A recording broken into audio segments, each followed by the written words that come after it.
All right, we are live. So, to start, why don't you introduce yourself and what your office you're running for? Sure. So I'm Ashley Nelson, and I am running for the Taos County Magistrate Judge position, Division 1. So that's Judge Ortega's seat. He's retiring. And so that's the position that I'm running for. And why are you running? So this is actually something that I have wanted since I was very small. When I was a little girl, I always wanted to watch legal shows, read law books. It's always something that I've had a passion for. And life, took its various turns. And then I ended up working at the courthouse. And it was through my time working at the courthouse, first as clerk, then as the clerk supervisor, and then moving up to the manager of the district court and the magistrate court. It was during that time that I felt really strongly that this was something that I wanted to do. I found out that Judge Ortega was going to retire, and so I knew that that was something I wanted to pursue. What did you do as a court manager? What did I do as a court manager? So the court manager oversees, we had 10 clerks in our office that is a combined magistrate court and district court clerk's office. So I basically oversaw what all of the clerks did. That is basically filing cases, being in the courtroom as the clerk for the judge, coordinating things with the judges. There's a lot of things that happen behind the scenes that people don't initially maybe realize. So that was something that I took the lead on.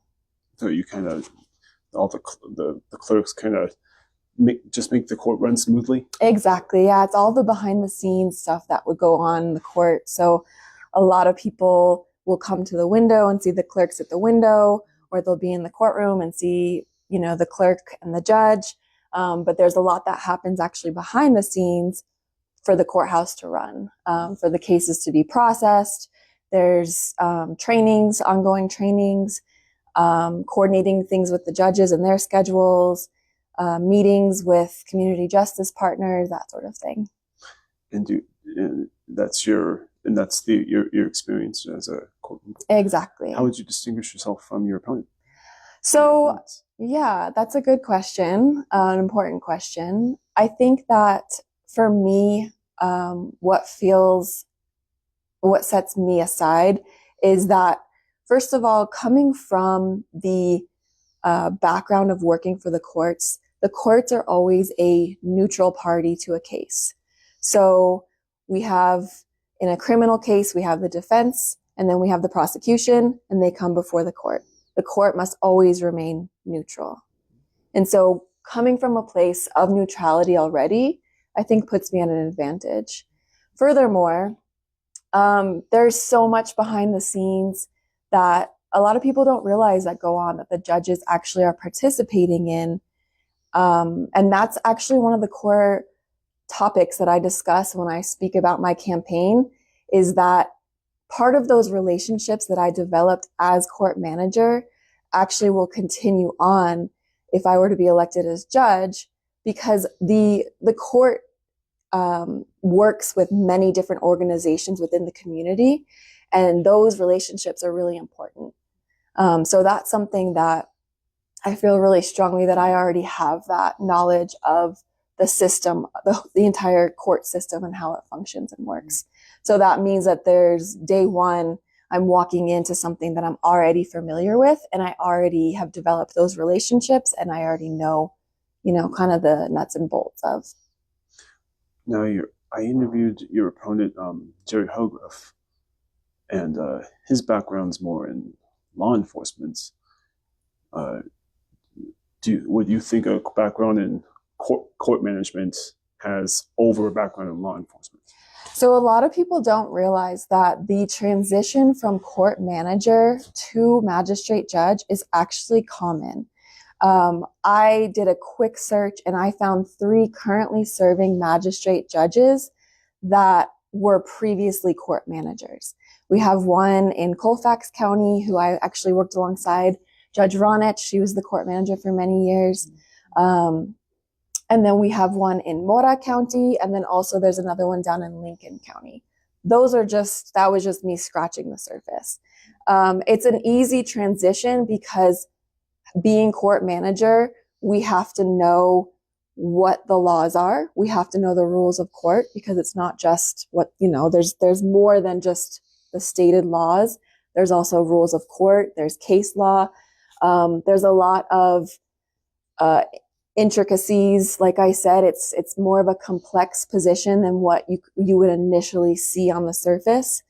And I think that, again, it's instilled from day one working at the court that the court is neutral. There is no room for, politics or personal agendas. The court is a neutral party. Can you think of a time in your career where that neutrality was tested and you had to make hard decisions? I think we always face hard decisions. I think the important thing and what I'm seeing in my conversations with members of the community is that people are losing faith in the legal process, the justice system. It's kind of a common theme. I think people are also just losing hope. And so I think one of the most important characteristics that a judge has is to be able to be neutral and fair.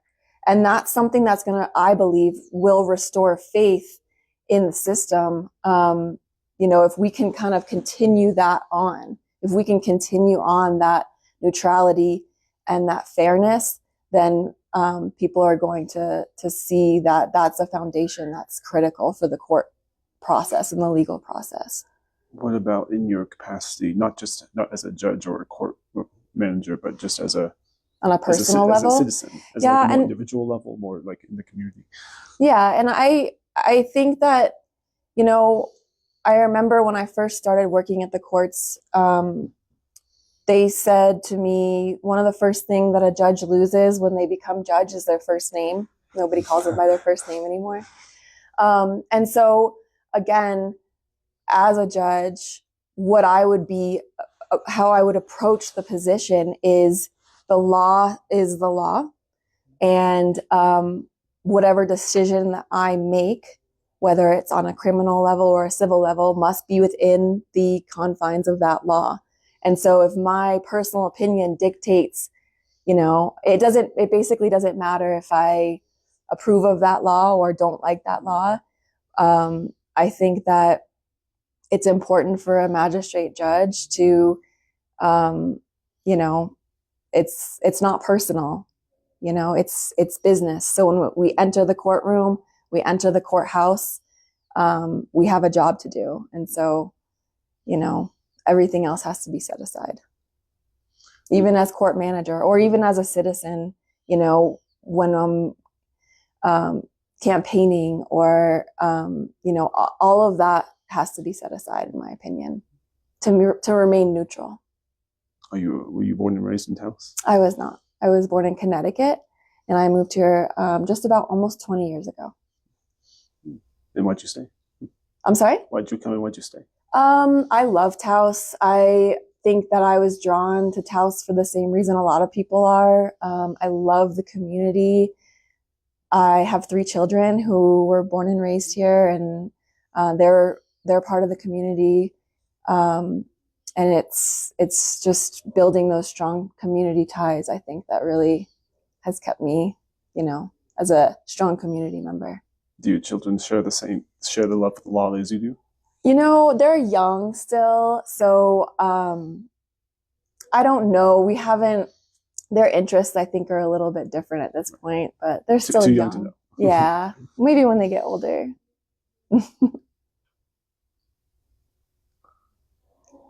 I had a question, but I lost it.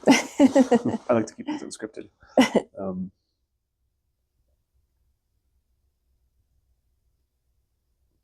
So what about how if you were to get elected, how would you use the power of your office, to influence outside the courtroom, like, because any public official has status, right? Influence, like, how would, what do you think the most important thing any public official can do to improve their society? Yeah, that's a great question. So when I speak about my vision for the bench, I usually bring up 3 key topics. Number 1 is going to be accountability. So that means if somebody is violating a law, then they're going to be held accountable. Accountability is super important. So that's important for the community to see, okay, this person did something wrong. They're going to be held accountable and they're going to, justice is being served. The second piece of why I say that's important is for the victim of the crime. So that's somebody who is calling and reporting a crime. Maybe they were directly affected, maybe indirectly affected. It's important for those people to also see that that individual that maybe they're reporting that's violating a crime is being held accountable.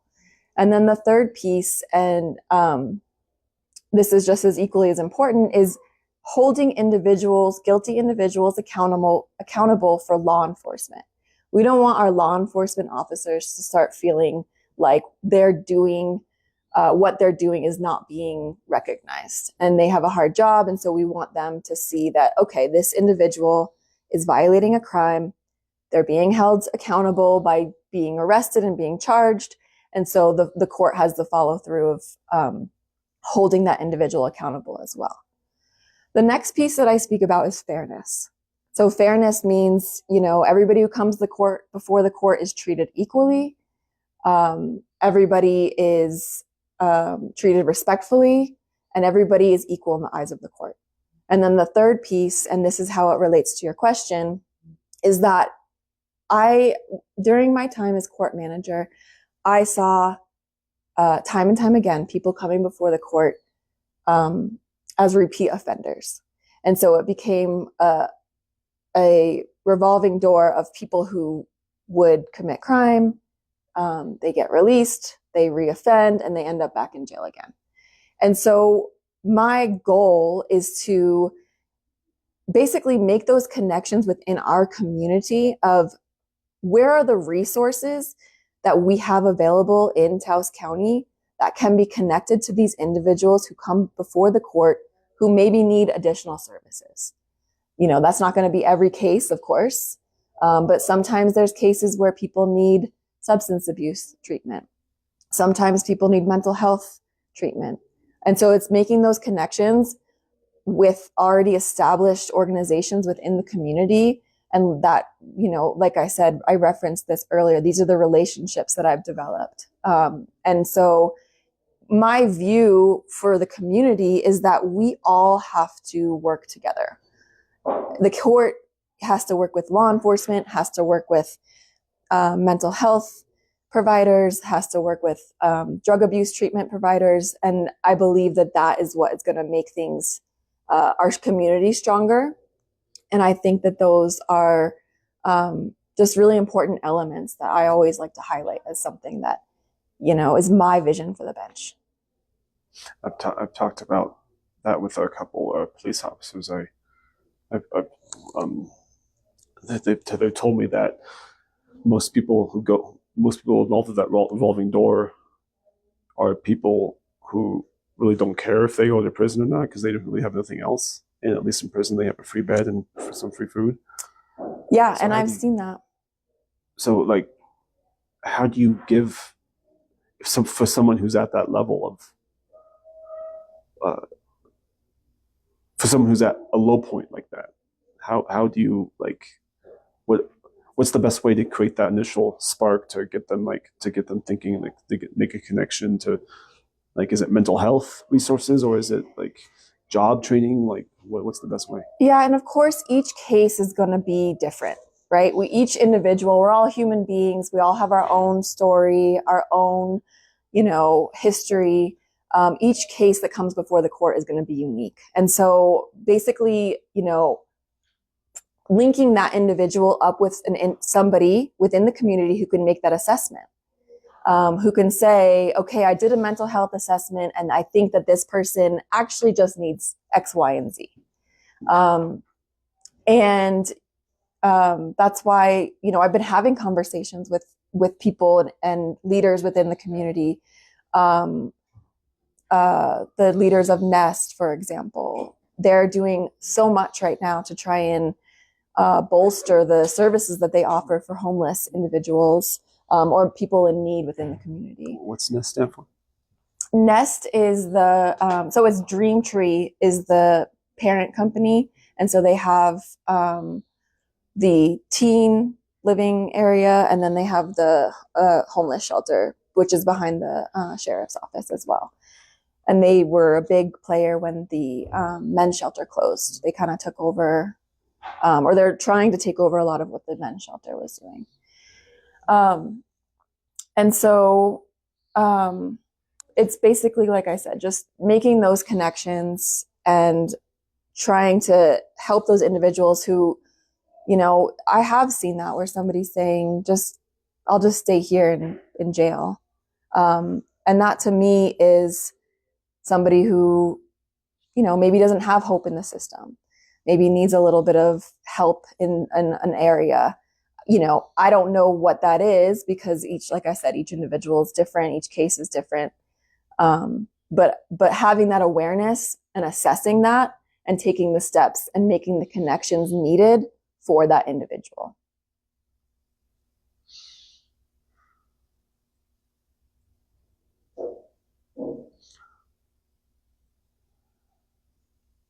What do you think do you think law enforcement what's law enforcement's role? Like, do you think they're generally funded adequately or underfunded, or do you think they use do you think law enforcement could be more well-rounded in mental health resources, stuff like that? I don't know enough to be able to speak specifically to that. I think that the role that law enforcement plays is absolutely critical. And I think that law enforcement, again, everybody has to be on the same page. I truly believe that we're stronger when we all work together. So law enforcement, the courts, mental health professionals, each specialized area within the community can come together, work together, and it's my belief that when that happens, that's what makes the community stronger. Not just a standalone entity doing the work, but then not getting supported by other entities within the community. We all work together. It builds a strong foundation. Sharing information, sharing resources, that's going to make us stronger, I believe, as a county. I remember back in Red River, during the Red River shooting, remember? Yes. I heard rumors of there being not adequate communication between Red River Marshal and the Taos County Sheriff. And I don't know if that's true or not, but rumors can go everywhere. But yeah, what do you think about communication between departments like that, and how would you improve it? That official liaison officers, or so I would say that communication among the law enforcement agencies is not necessarily something that the magistrate court would have a role in. I do think that as an independent citizen, I always encourage communication among all of the entities within the community. I think it's important that everybody communicates. I think every individual can speak to the importance of communication. Even let's say you go to a job and, communication is king. It's important to communicate. Again, the magistrate court would not necessarily have a role in necessarily connecting those pieces beyond maybe just setting the example to be an individual, entity connecting people. What do you think about a bail reform? Again, a magistrate judge, it doesn't matter what I think of a law. what matters is that I have to work within the confines of a law. And so my opinion, in general, it's frowned upon for a judge to lobby while on the bench. So that's not something that, basically it doesn't matter what I think of it. What does matter is that I follow the law and the rules. I was just like, people are curious, like, yeah. I know it's a hot topic, but again, first thing that we lose as judges would be their first name, and it's not my job to like or dislike something. It's my job to make sure that we're all working within the law. I definitely like that attitude. Yeah. Would you be willing to sit down with Hogriff and what's the other guy's name? So we have Day Thornton, and we also have Eddie Lucero as well. I have that. 4 candidates. Yes, yeah. So you could go to New Mexico Secretary of State, and you can filter it by Taos County, and you can see all of the candidates who have filed. So would you be willing to sit down with?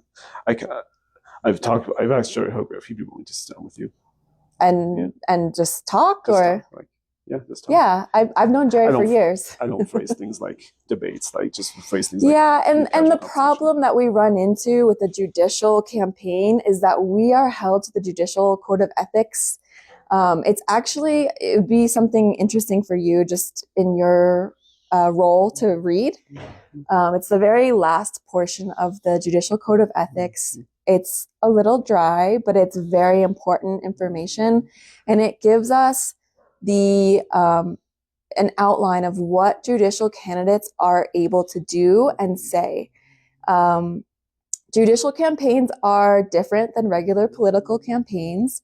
We are required to hold ourselves to a different standard. There are things we're not allowed to make, specific promises or outcomes to cases. We can say kind of these broad sweeping topics and ideas and beliefs, but we have to be really careful about making sure that we don't violate that code of ethics by saying anything just too specific, or making any kind of promises or anything like that. Well, yeah, you don't make policy, of course. Exactly, yeah. But yeah, I mean, I'm willing. I've known Jerry for years. I have nothing but respect for all of the candidates. I've known all of the candidates for years. We all work together, so I think everybody would probably be willing to sit down, again, as long as that's within the confines of the code of ethics. I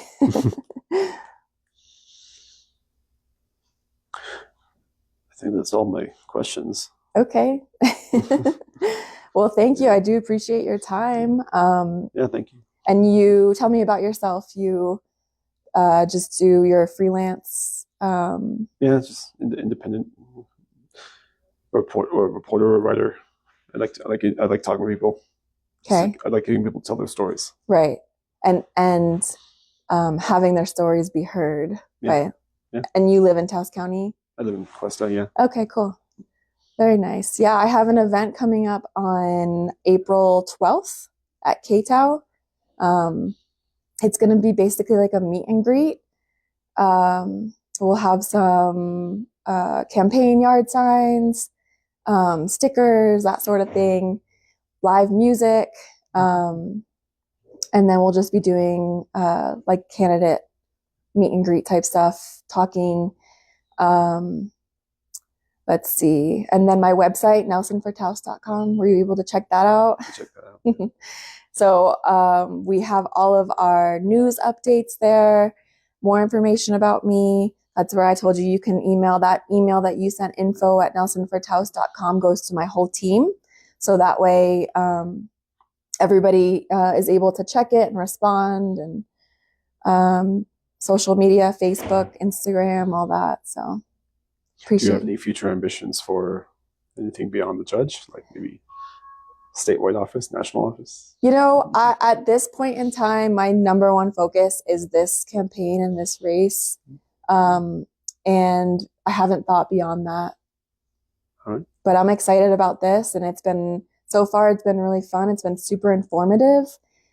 It's also been really nice to connect with different community members and just hear what everyone has to say and everybody's feelings about our community and Taos County in general. So it's been informative, fun, a learning process. But I've been loving it. So All right. all right. Thank you. you.